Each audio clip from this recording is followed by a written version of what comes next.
Thanks, Olan, for a great presentation and really sort of building upon each other type of story. I think it's going to be an exciting resource and I think a very nice avenue for also further downstream things.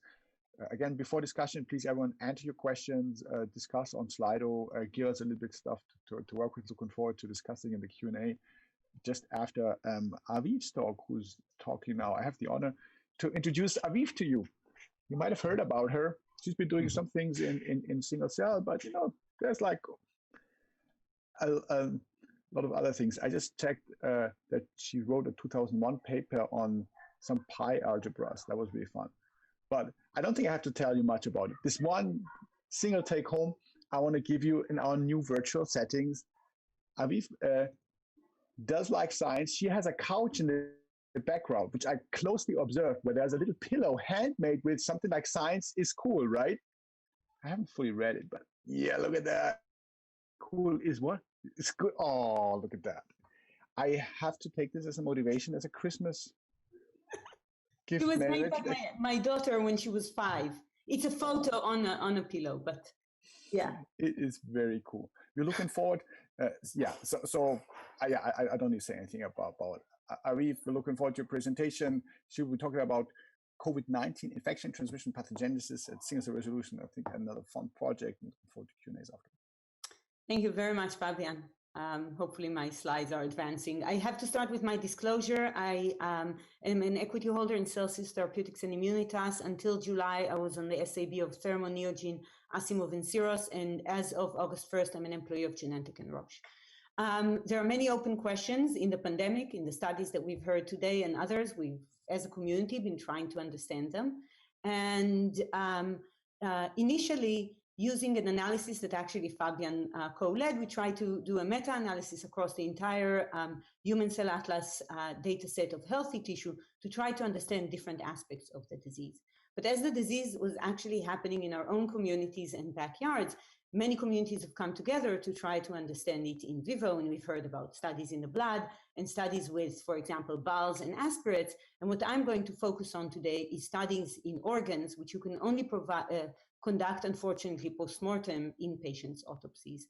And this is an effort that was done across the Boston area in a collaboration of 3 major hospitals, Mass General, the Brigham, and Beth Israel, using autopsies that were conducted in all 3 hospitals and analyzing across a broad number of organs, lung, heart, and liver in nearly every lung, heart, liver, and kidney in nearly every patient, and then a few additional organs in a subset of the patients. And the patients have passed away from many different vagaries of COVID-19, including lung failure, multi-organ failure, heart failure, and in one case also with neurological complications. I also want to emphasize, especially for those from the United States, that you can see the health disparities straight in this table. The proportion of individuals who are either Latinx or Black is extraordinarily high, especially for a state like Massachusetts, where actually is slightly less diverse than the typical US population. And it's really heart-wrenching to look at this table. And so what did we do? We obtained the tissues at autopsy in the 3 hospitals, and we analyzed them in 2 different ways. One was to obtain biopsy-sized intact tissue and either process it fresh to single cells or try to bank cells frozen, or to flash freeze the tissue and perform single nucleus RNA-seq. And then in parallel, larger tissue sections were formally fixed and paraffin embedded for spatial analysis. I will start with a single cell and single nucleus analysis. This was a massive effort that had to be done in a BL3 facility, partly by people who have never processed BL3 samples, haven't entered the BL3 facility in their lives. And you see our 3 heroes really on the right, Carly Ziegler, Zohar Ackerman, and Tony Delori. It had to be very tightly coordinated with the autopsy suites in the different hospitals, and then the samples were processed in the BL3, and nuclei were extracted from the tissue in the BL3. Libraries were prepared and sent for sequencing, and we're grateful to several vendors for really helping us stock up a BL3 facility very quickly for this. And then the data after sequencing ran through a computational workflow that really tried to tackle several challenges. And I'm going to highlight them in the talk. The first challenge is analyzing nuclei from postmortem tissue, some of which has been collected only with 24-hour or longer postmortem interval, and some of which was faster. As you can imagine, the tissue is not in the best possible shape. And one of the things that happens is that we have ambient RNA in the tissue. And so here we look at, for example, at lung single nucleus RNA-seq from a patient. And we used the CellBender method developed by Mertash Babadi and Stephen Fleming at the Broad, an open source code that really allows you to remove ambient RNA. And you can see how beautifully better the cells cluster after CellBender, but also how, for example, the surfactant protein that is present at ambient quantities across all cells in the sample becomes very specifically expressed after the CellBender. The second challenge that we had is that we needed to annotate a lot of cells. I'm highlighting the lung here, but we actually analyze many different types of tissues. It's almost like a mini cell atlas of the body, given the diversity of the tissues, and putting the annotations on is a critical first step. So we developed a classifier-based approach to do this, and here we're looking at about 36,000 individual cells and nuclei from 15 lung autopsy samples across 17 patients, and you can see it in the context of healthy and fibrosis data that was already publicly available along with these annotations, and then we transferred those annotations automatically into the COVID-19 atlas, and you can see how the COVID-19 lung autopsies relate to other tissue types. Now, focusing just on those tissue types, we can start asking questions, for example, looking at the composition, seeing a substantial amount of variation between individuals in the composition after all of those are with COVID-19 patients, but we can also compare it both to healthy lung and to alternative conditions such as idiopathic pulmonary fibrosis. And we see a really dramatic change even in the broad compartment of epithelial, immune and stromal cells, as well in between these three conditions, as well as within specific cell subsets. These are broad categories and the annotations are done automatically. Then we drill actually into each of the individual types of cells and further cluster them, as well as manually annotate them to get a very high level of biological understanding. What kinds of questions might we ask with an atlas like this? Everything that I'm showing you is work in progress. So for example, you heard about the strong efforts in human genetics from Andrea Ganna's talk. We actually partnered with that initiative with Mark Daly's help, and he would provide us with lists of genes that might be relevant given the genetic signal, and we could provide in return to the community, in this case, the specific subsets of cells in which those genes might be expressed, which can provide a useful clue both physiologically and in the genetic mapping. Then we turn, of course, to start and asking how might things change in COVID-19 versus health. So for example, here we're looking at 82 cells and compare the level of expression in 82 cells in COVID-19 autopsies versus healthy individuals. And we see reduced expression of surfactants and reduced anti-apoptotic activity in the cells. And on the other hand, we see an induction of inflammatory, innate immune damage response and cell migration and ECM pathways. So we're getting a pretty good idea of the status of the 82 cells. One of the interesting results that we're seeing recently is that we find this transcriptional state that has been described in other pathological conditions, especially in fibrosis, known as PATS, the pre-alveolar type 1 transitional cell state.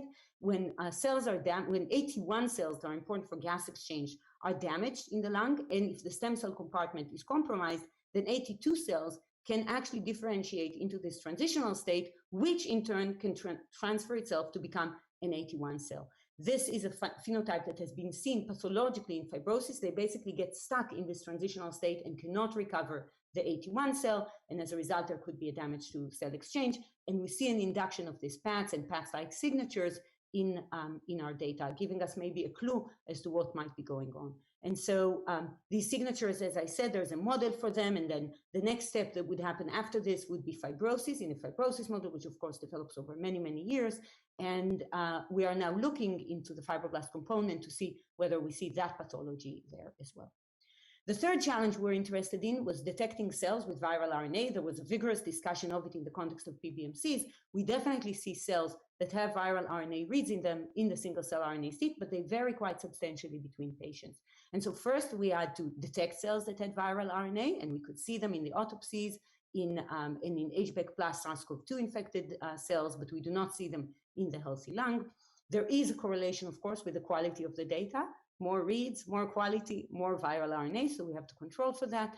But we also have to control for the ambient viral RNA. And so we use the ambient removal also to look only for cells that have significant viral UMIs over the ambient background so that we can trust them. And the aggregate viral single nucleus RNA-seq reads across the whole sample actually agree with viral sequencing, which is done in parallel through the same Boston area effort by Pratis Sabeti's lab. Now we can start asking which donors have cells with a high abundance of viral RNA. As you probably know from pathological talks, in fact, there is a big variation in patients that pass away, whether you still detect virus in the lung or not, and we see it in our patients. And finally, we can ask which cell types might have an abundance of viral RNA reads. So we look at all of our cell annotations. You can see the cells that are expressing the SARS-CoV-2 entry factors, and it is actually remarkable that the places where you see the viral RNA do not necessarily track with the cells that have a high expression of the entry factors, because maybe at this end stage of the disease, the virus is in other places, and it might be the virus in different states. There is also a dramatic variation across the patients in this respect. This is in a compositional view of the cells that are actually showing viral reads in presence of viral reads on the right hand bar, in absence of viral reads, the cell composition is on the left hand bar. Now you can go and look within a particular cell type in a particular donor, and you can ask what changes in host expression do I see between cells of the same kind that are showing RNA reads and cells that are not showing RNA reads. And maybe not surprisingly, we see type 1 interferon signaling pathways, chemokine mediated signaling pathways, and other immunological processes that are really activated in cells that have the presence of the virus in them compared to other cells of the cell type. And this is specifically, I forgot to say, this is specifically for macrophages. You can do the same analysis for endothelial cells as we have done for macrophages, and identify a unique endothelial program that is associated with viral presence, or viral RNA presence, I should say, within the endothelial cell.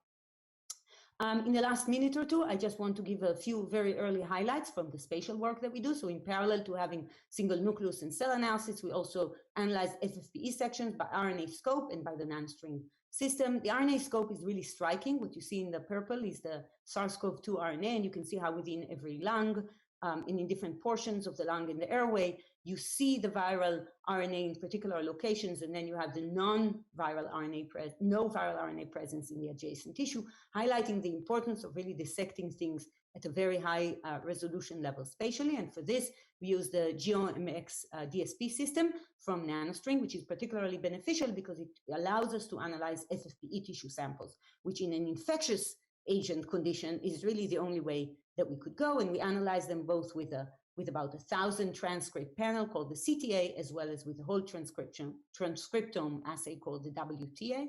I'm focusing on analysis of the lower upper lobe.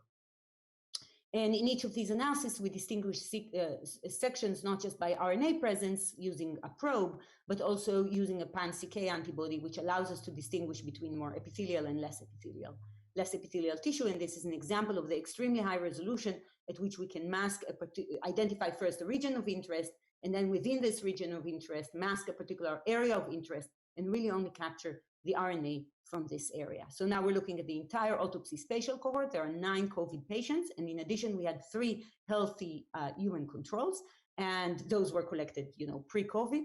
And you can see how we can take the different regions of interest and areas of interest that were analyzed. Each of them now is a dot, it's not a cell, and we can distinguish them one from another and identify particular groupings of them related to the primary morphology that they have. And so for each of these regions of interest, we use the signatures from the single nucleus data in order to identify the cell type composition. You can see that the pan-CK plus has a higher cell type composition of epithelial cells, whereas the pan-CK minus has a higher cell composition of non-epithelial cells, as we expect. But by comparing also the control and the normal, we can find differences between them. So for example, in the pan-CK minus, we see reduced mast cells and increased macrophages and possibly fibroblasts of some sort in the COVID-19 versus the controls. And that really gives us a lot of comfort compared to the single nucleus analysis, where we are very comfortable about the profiles of each individual cell, but we always worry about compositional biases. So this is straight from in situ. And now we can make 2 types of comparisons. We can compare the COVID-19 patients versus the controls and identify gene expression changes between them and find changes both in the epithelial cells, in interferon alpha and gamma processes, DNA repair, the unfolded protein response, and other sources of stress. And we can also look at changes that happen within the immune cells. Similarly, we can also compare between the COVID high and the COVID low regions of interest within a COVID-19 patient. And again, we see a very strong signature of an immune-like response, even within epithelial cells, that are in a COVID high region.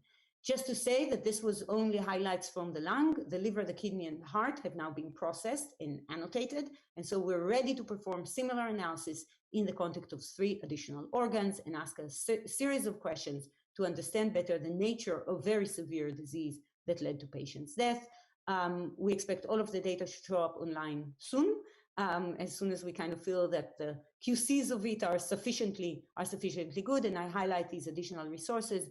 And really the most important thing to say about this work is that it could not have happened aside from a very large community effort, and I want to especially emphasize Tony, Carly, Zohar, and Jim, who did the work in the BL3, Isaac, Jim, Dejan, and Robert, who lead the autopsy work in the 3 different hospitals. Thank you very much.